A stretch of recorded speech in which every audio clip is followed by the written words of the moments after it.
ओम दुर्गायै नमः। दुर्गा सप्तशती का 12वां और 13वां अध्याय आज हम यहाँ पर पाठ करेंगे। इससे पहले हम 11 अध्यायों का पाठ कर चुके हैं। नवरात्रों में आपको इनको जरूर सुनना और पाठ करना चाहिए। तो 12वां अध्याय करेंगे हम। सबसे पहले देवी चरित्रों के पाठ का महात्म्य। ध्यान। मैं 3 नेत्रों वाली दुर्गा देवी का ध्यान करती हूँ। उनके श्री अंगों की प्रभा बिजली के समान है। वे सिंह के कंधे पर बैठी हुई भयंकर प्रतीत होती हैं। हाथों में तलवार और ढाल लिए अनेक कन्याएं उनकी सेवा में खड़ी हैं। वे अपने हाथों में चक्र, गदा, तलवार, ढाल, बाण, धनुष, पास और तर्जनी मुद्रा धारण किए हुए हैं। उनका स्वरूप अग्नि में है तथा वे माथे पर चंद्रमा का मुकुट धारण करती हैं। देवी बोली, देवताओं, जो एकाग्रचित होकर प्रतिदिन में इन स्तुतियों से मेरा स्तवन करेगा, उसकी सारी बाधाएं मैं निश्चय ही दूर कर दूंगी। जो मधु कैटभ का नाश, महिषासुर का वध तथा शुंभ निशुंभ के संहार के प्रसंग का पाठ करेंगे,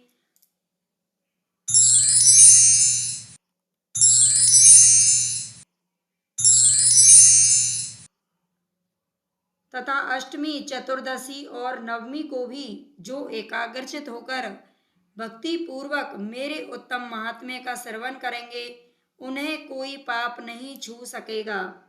उन पर पाप जनित आपत्तियां भी नहीं आएंगी। उनके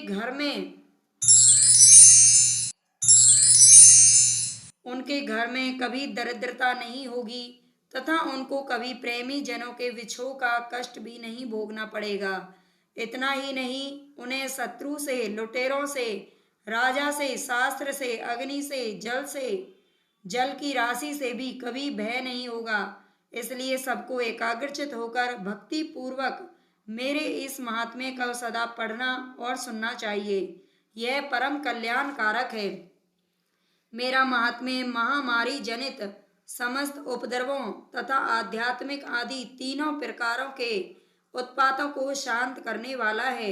मेरे जिस मंदिर में प्रतिदिन विधि पूर्वक मेरे इस महात्म्य का पाठ किया जाता है, उस स्थान को मैं कभी नहीं छोड़ती।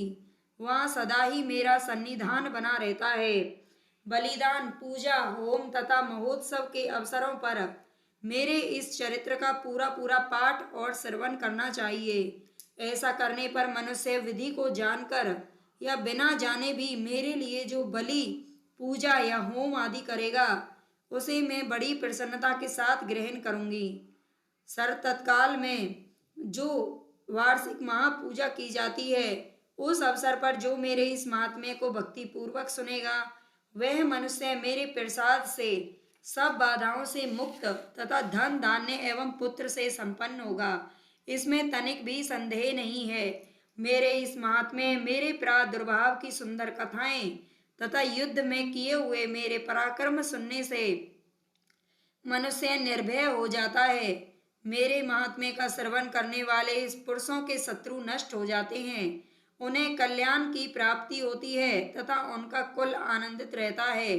सर्वत्र शांति, कर्म में बुरे स्वप्न दिखाई देने पर तथा ग्रह जनित भयंकर पीड़ा उपस्थित होने पर मेरे महात्म्य का श्रवण करना चाहिए। इससे सारे विघ्न तथा भयंकर ग्रह पीड़ाएं शांत हो जाती हैं और मनुष्यों द्वारा देखा हुआ दुस्वप्न शुभ स्वप्न में बदल जाता है।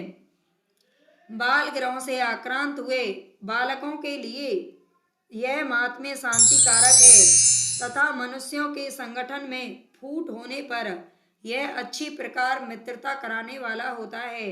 यह महात्म्य समस्त दुराचारियों के बल का नाश करने वाला है। पिशाचों का, भूतों का और राक्षसों का नाश करने वाला होता है। मेरा यह सब महात्म्य मेरे सामीप्य की प्राप्ति करने वाला है। सम्यक प्रकार से पुष्प, अर्घ्य, धूप, दीप, गंध आदि उत्तम सामग्रियों से पूजन करने से, ब्राह्मणों को भोजन कराने से, होम करने से, प्रतिदिन अभिषेक करने से, नाना प्रकार के अन्य भोगों का अर्पण करने से तथा दान देने आदि से 1 वर्ष तक जो मेरी आराधना की जाती है और उससे मुझे जितनी प्रसन्नता होती है, उतनी प्रसन्नता मेरे इस उत्तम चरित्र का एक बार श्रवण करने मात्र से हो जाती है। यह महात्म्य श्रवण करने पर पापों को हर लेता है और आरोग्य प्रदान करता है। मेरे प्रादुर्भाव का कीर्तन समस्त भूतों से रक्षा करता है तथा मेरा युद्ध विषयक चरित्र दुष्ट दैत्यों का संहार करने वाला है। इसके श्रवण करने पर मनुष्यों को शत्रु का भय नहीं रहता। हे देवताओं, तुमने और ब्रह्म ऋषियों ने जो मेरी स्तुति की है तथा ब्रह्मा जी ने जो स्तुतियां की हैं, वे सभी कल्याण में ही बुद्धि प्रदान करती हैं। वन में, सूने मार्ग में अथवा दावानल से घिर जाने पर, निर्जन स्थान में लुटेरों के दाव में पड़ जाने पर, या शत्रुओं से पकड़े जाने पर, जंगल में सिंह व्याघ्र तथा जंगली हाथियों के पीछा करने पर, कुपित राजा के आदेश से वध या बंधन के स्थान में ले जाने पर, अथवा महासागर में नाव पर बैठने के बाद भारी तूफान से नाव के डगमग होने पर और अत्यंत भयंकर युद्ध में शस्त्रों का प्रहार होने पर, वेदना से पीड़ित होने पर, सभी भयानक बाधाओं के उपस्थित होने पर जो मेरे इस चरित्र का स्मरण करता है, वह मनुष्य संकट से मुक्त हो जाता है। मेरे प्रभाव से सिंह आदि हिंसक जंतु नष्ट हो जाते हैं तथा लुटेरे और शत्रु भी मेरे चरित्र का स्मरण करने वाले पुरुष से दूर भागते हैं। ऋषि कहते हैं, यों कहकर प्रचंड पराक्रम वाली भगवती चंडिका सब देवताओं के देखते देखते वहीं अंतर्धान हो गई। फिर समस्त देवता भी शत्रुओं के मारे जाने से निर्भय होकर पहले की ही भांति यज्ञ भाग का उपभोग करते हुए अपने अपने अधिकार का पालन करने लगे। संसार का विध्वंस करने वाले महाभयंकर अतुल पराक्रमी देव शत्रु शुंभ तथा निशुंभ के युद्ध में देवी द्वारा मारे जाने पर शेष दैत्य पाताल लोक में चले आए। हे राजन, इस प्रकार भगवती अंबिका देवी नित्य होती हुई भी पुनः पुनः प्रकट होकर जगत की रक्षा करती हैं। वे ही इस विश्व को मोहित करती हैं, वे ही जगत को जन्म देती हैं तथा वे ही प्रार्थना करने पर संतुष्ट होकर विज्ञान एवं समृद्धि प्रदान करती हैं।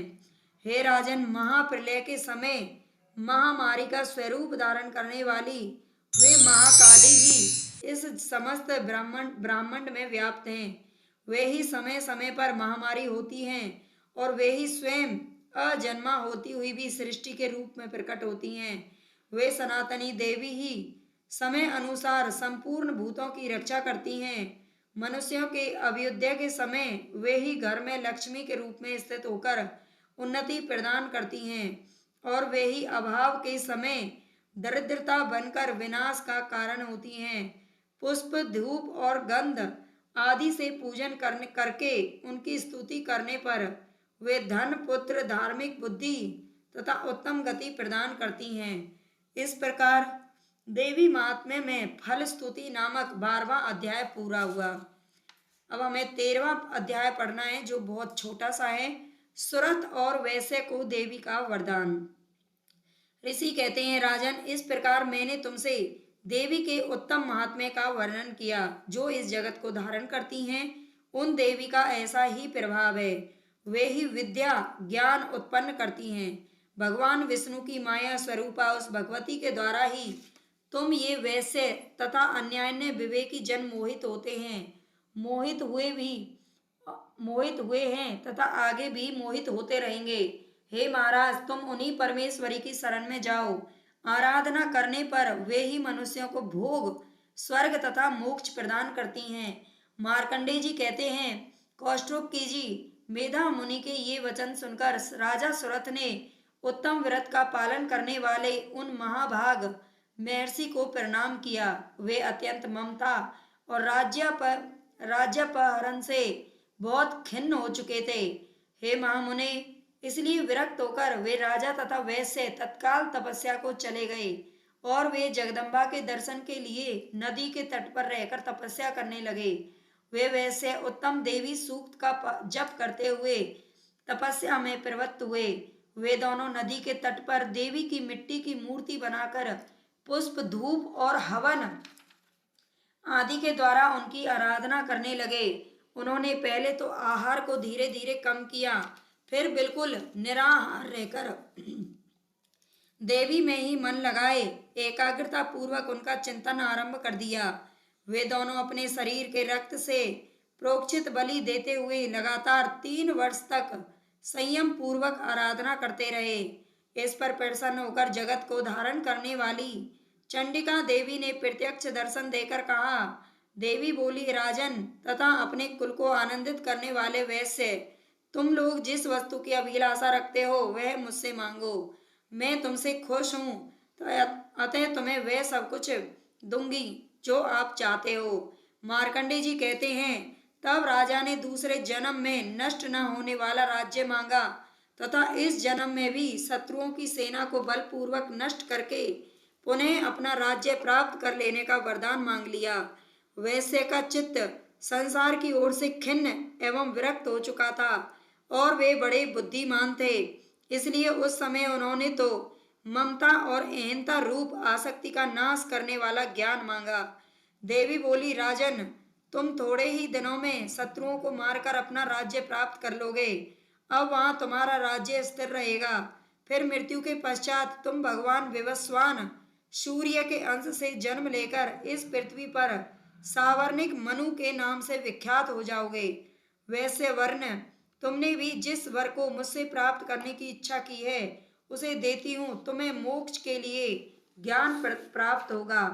मार्कंडे जी कहते हैं, इस प्रकार उन दोनों को मनोवांछित वरदान देकर तथा उनके द्वारा भक्ति पूर्वक अपनी स्तुति सुनकर देवी अंबिका तत्काल अंतर्धान हो गई। इस तरह देवी से वरदान पाकर क्षत्रियों में श्रेष्ठ सुरथ सूर्य से जन्म लेकर सावर्णिक नामक मनु होंगे। इस प्रकार श्री मार्कंडे पुराण में सावर्णिक मनवंतर की कथा के अंतर्गत देवी महात्म्य सुरथ और वैश्य को वरदान नामक 13वां अध्याय पूरा हुआ। ओम दुर्गायै नमः। आप सभी से हाथ जोड़कर निवेदन है, चैनल को सब्सक्राइब जरूर कर लेना, लाइक कर देना। दुर्गा माँ का भजन है, उनका महात्म्य है, उनका पाठ है, तो आपको लाइक जरूर करना चाहिए और अपने सभी दोस्तों के साथ में शेयर कर देना। धन्यवाद।